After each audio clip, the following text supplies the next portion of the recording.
आप इस बात को ना समझ पाए तो जिंदगी भर भीड़ का हिस्सा रहेंगे। समझ में नहीं आएगा कि सारा लफड़ा किसका है। और खेल है साहब, जिंदगी खेल है, पूरी जिंदगी एक रेल है भैया। The whole life is like a reel। एक ही वक्त पे सब उतरेंगे साहब। एक ट्रेन में जितने लोग सवार हैं सब एक ही वक्त पे उतरेंगे। अंतर है सुविधाओं का, कोई जनरल में है, कोई स्लीपर में है और कोई एसी में भी 2, 3 और व्हाटएवर। अंतर सुविधाओं का है। यात्रा सबकी तो मौत तक की जानी है। आपने जन्म लिया, मौत तक जाएंगे। आखिरी स्टेशन तो वही है, आखिरी स्टेशन तो सबका वही है कि मौत तक। सुविधाएं, सुविधाओं का अंतर है कि आप किन सुविधाओं के साथ अपनी यात्रा तय करेंगे, और ये सुविधाएं कमानी पड़ती है। इन सुविधाओं को देखिए, जिंदगी तो खुदा दे देता है, लाइफ मिलता है, लाइफ स्टाइल बनानी पड़ती है साहब। लाइफ स्टाइल तो बनाना पड़ता है ना। Life is given to everyone. जो आदमी इधर पैदा हुआ उसको जिंदगी मिल गई, लेकिन जीवन शैली बनानी होगी। जीवन मिलता है और जीवन शैली बनानी पड़ती है कि आपके जीवन की शैली क्या होगी। आप कैसे उठेंगे, कहां उठेंगे, कहां बैठेंगे, कहां रहेंगे, कहां नहीं रहेंगे, कैसी कार से चलेंगे, कैसी आपकी जिंदगी होगी, क्या स्टैंडर्ड होंगे, क्या वसूल होंगे, किस प्रकार के प्रिंसिपल आपकी जिंदगी रहे। ये सारी चीजें तय की जाती है, बनाई जाती है। और एक ही ट्रेन में अलग अलग लोग हैं। देखिए, कोई विदाउट टिकट भी चलता है। यहां तो बहुत सारे रेल वाले लोग हैं, विदाउट टिकट भी चलता है साहब। अच्छा, विदाउट टिकट वाला जो चलता है, देखिएगा, इसको समझिए, बड़ी इंटरेस्टिंग चीज है रेल। रेल से ज्यादा दिलचस्प कुछ है नहीं, और बड़ी गहराई है रेल के अंदर। अब कोई आदमी विदाउट टिकट चल रहा है साहब, इसका क्या मतलब है? ही डजंट वांट टू पे। यहां से वहां पहुंचने के लिए वो किराया नहीं देना चाहता, वो पे नहीं करना चाहता। जो आदमी पे नहीं करता है वो डरा हुआ रहता है। अगर मेरे पास टिकट नहीं है साहब, in all my journey I will be afraid। मैं अपनी पूरी यात्रा में डरा हुआ रहूंगा, मुझे डर लगता रहेगा। मैं यात्रा तो तय कर लूंगा, लेकिन एक डरी हुई यात्रा तय करूंगा। क्यों? पैसा नहीं दिया, पे नहीं किया। वो आदमी जो बिना पे किए जीवन में, जीवन की यात्रा, सफलता की यात्रा तय करना चाहता है, डरा हुआ रहेगा साहब। जिंदगी भर डरा रहेगा कि कहीं लॉस हो गया तो, कहीं डूब गए तो, कहीं ऐसा हो गया तो। ये डरता कौन है? जो पे करने के लिए तैयार नहीं है। जो आदमी पे करके बैठा वो डरता नहीं है। राइट, कोई गाय कुछ भी हो रहा है, वो नहीं डरेगा। नेबर, आप ब्रह्मा विष्णु महेश को बुलवा लीजिए, आप दुनिया में किसी से भी ट्रेनिंग करवा लीजिए, आप दुनिया के टॉप ट्रेनर बुलवा लीजिए, आप सारी अच्छी किताबें बांट दीजिए, सबको सारी किताबें पढ़ा दीजिए, मैं लिख के देता हूं, फिर भी हर आदमी का चैंपियन एटीट्यूड नहीं होगा। या पूरे देश में एक आदमी प्रधानमंत्री होता है, पूरे राज्य में एक आदमी मुख्यमंत्री होता है, पूरे जिले में एक ही आदमी विधायक होता है साहब। भैया, वो एक आदमी जो होता है ना, वो अलग आदमी होता है। वो अकेला जो, वो अलग आदमी है साहब, वो चैंपियन एटीट्यूड है उसका। वो जब काम करने आता है ना साहब, उसको पता है कि मैं काम को कर दूंगा, मैं ये हासिल कर। अब क्यों ऐसा क्यों होता है किसी को नहीं पता, मैं तो नहीं जानता किसी के अंदर ये बात क्यों उठती है, मुझे नहीं पता। लेकिन मैं ये बता सकता हूं कि अगर आप ऐसे चैंपियंस के बीच में रहेंगे, अगर 2-4 ऐसे चैंपियन हैं जिनको आप जानते हैं और उनके साथ उठते बैठते हैं, थोड़ा वक्त बिताते हैं, मैं ये गारंटी करता हूं ये चैंपियन एटीट्यूड आपके अंदर भी आ जाएगा। राइट, ये आपके अंदर भी आ जाएगा।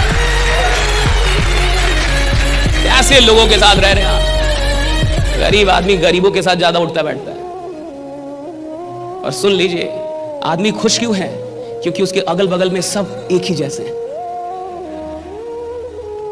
वो कहानी है ना एक, कि एक आदमी एक जगह पे रहता था, तो उस गांव में, पूरे गांव में अंधेरा था, पूरा गांव अंधकार में, कोई बिजली नहीं, कुछ भी नहीं। एक आदमी एक दिन शहर चला गया उस गांव से, और शहर में जाके वो एक ऐसा लैंप लाया जो बैटरी से चलता था। अब जब उसके घर में एक लैंप आया जो बैटरी से चलता था, और पूरे गांव में अंधेरा है और एक घर में उजाला है, तो अब जाके सारे गांव वालों को टेंशन हो गया। अब मुझे बताइए, हर परिवार से एक आदमी शहर जाके वो लैंप लाए, ये आसान है, या एक आदमी का लैंप सब लोग मिलकर तोड़ दे, ये वाला आसान है? आसान कौन है? राइट।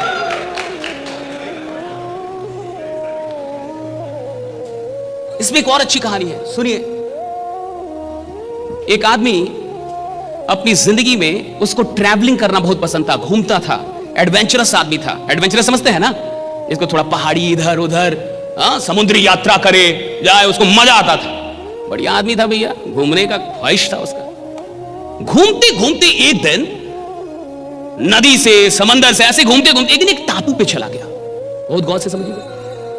अब जब वो टापू पे गया तो उस टापू पे कुछ लोग थे, एक छोटा सा गांव बसा हुआ था। लेकिन उस आदमी ने देखा कि इस गांव के लोगों में कुछ प्रॉब्लम है। प्रॉब्लम क्या थी कि किसी भी आदमी को उस टापू पे दिखाई नहीं देता था, सारे अंधे थे, पैदा लेते थे। कुछ वहां पे वायरस था, कुछ ऐसी बीमारी थी कि पैदा होते ही आंखें खराब हो जाती, और आंखें खराब होने से किसी को दिखाई नहीं देता था। लेकिन उस पूरे टापू पे सब ऐसे ही थे जिसमें किसी को दिखाई नहीं देता था। अब जब ये आदमी वहां पहुंचा तो इसने तो ध्यान कर लिया, पढ़ा लिखा आदमी था भैया, ये तो समझ गया कि यहां तो बहुत बड़ी बीमारी है भाई, किसी को दिखाई नहीं दे रहा।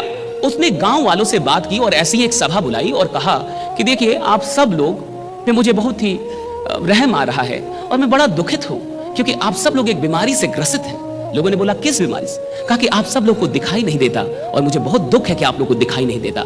मैं चाहता हूं कि यहां डॉक्टर्स बुला के मैं आपकी आंखों का ऑपरेशन करवाऊं। यह आदमी बोल के चला गया। अब सारे गांव वाले एक साथ बैठ के और उन लोगों ने कुछ बातचीत की और बातचीत का निष्कर्ष उन गांव वालों ने निकाला कि इस आदमी के साथ कुछ प्रॉब्लम है, लगता है ये बीमार है। तो लोगों ने ये निष्कर्ष क्यों निकाला कि ये बीमार है? क्योंकि लोगों ने कहा कि इसको दिखाई देता है यानी ये बीमार है, इसको दिखाई देता है यानी ये बीमारी है। देखिए जहां किसी को दिखाई ना दे वहां दिखाई देना बीमारी है। नहीं समझे? Very deep, it's very deep man. जहां किसी को दिखाई ना दे और एक आदमी को दिखाई दे बीमारी है। जहां मान लीजिए सबके दो दो पैर नहीं है और किसी का दो पैर हो जाए बीमारी है। अब गांव वालों ने तय किया कि भाई सब लोग मिलके इसका आंख फोड़ना होगा। तो दिखाई देता है, बहुत तकलीफ में है, बीमार है भाई। तो गांव वालों ने यह मिलके समझौता किया कि भाई कुछ भी करके आज रात इसके आंख फोड़ दिए जाए, क्योंकि एक ही आदमी है पूरी बिरादरी में जो बीमार है और इसको ठीक करना हमारा कर्तव्य है। ऐसे ही समाज में भी कोई आदमी अचानक से सपना देख लेता है कि मैं करोड़पति बनूंगा, तो उसके अगल बगल के लोगों को लगता है ये बीमार हो गए, तो फंस गया। राइट? अब 10 लोग मिलके उसको समझाने लगते हैं कि भाई इन सब चक्कर में नहीं फंस, आराम से नौकरी करो। आप समझ रहे हैं?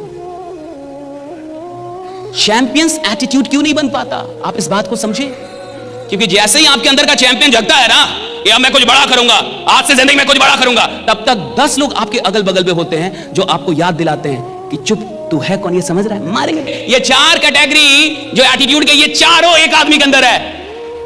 आप भी कभी कभी बीपीएल एटीट्यूड रखते हैं कुछ काम के लिए, आप भी कुछ काम के लिए लोअर क्लास वाला एटीट्यूड रखते हैं, हमसे नहीं होगा, मैं बोलने पे मैं ये नहीं कर पाया। रे नालायक, कितना काम होगा इस दुनिया में जिसमें आपने बोल दिया होगा मुझसे नहीं होगा, मुझसे, इसका मतलब लोअर क्लास एटीट्यूड था आपका। क्यों नहीं होगा जी? एक आदमी काम करता, आप नहीं सीख सकते उस काम को, right? Can't you learn that, right? तो एक ही आदमी में ये चारों एटीट्यूड होता है, चारों। कभी ये चलता है, कभी वो, कभी ये, कभी वो। लेकिन याद रखिएगा, जिंदगी का सबसे बढ़िया फेज वो होता है जब आप चैंपियन एटीट्यूड के साथ जी रहे होते हैं, राइट? जब आप चैंपियन एटीट्यूड के साथ जी, आप बड़े आदमी है जी, आप बड़ा करने के लिए आए जी, और माने ही ना, तो ना मानना जो समृद्धि आपके घर आने उसका दरवाजा बंद करना है, ना मानना ब्रह्मांड की संभावनाओं के जो दरवाजे है उसको बंद करना है। आप कितने भी बड़े आदमी हैं, आप में कितनी भी संभावना है, अगर आप मानेंगे नहीं तो इस यूनिवर्स से कुछ भी नहीं मिलेगा।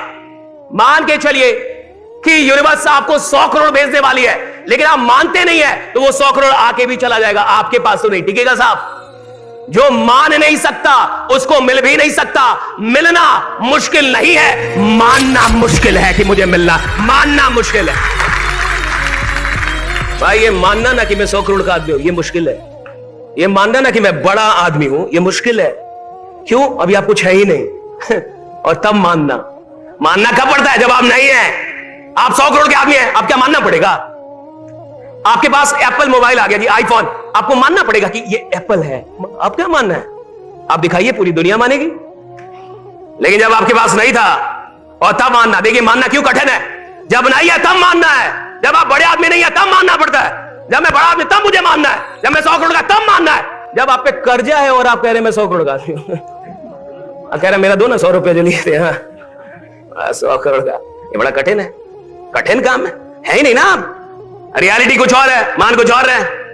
रियलिटी है कि आप कर्जे में हैं, रियलिटी है कि आपसे कुछ हो ही नहीं रहा, रियलिटी है कि आप डरे हुए हैं, रियलिटी है कि आप सोच ही नहीं, और आप कह रहे नहीं आदमी बड़ा नहीं, 100 करोड़ का बड़ा करूंगा।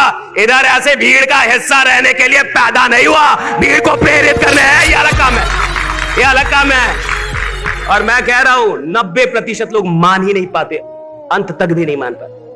उनको कोई मनाने भी आता है तो नहीं मान पाते।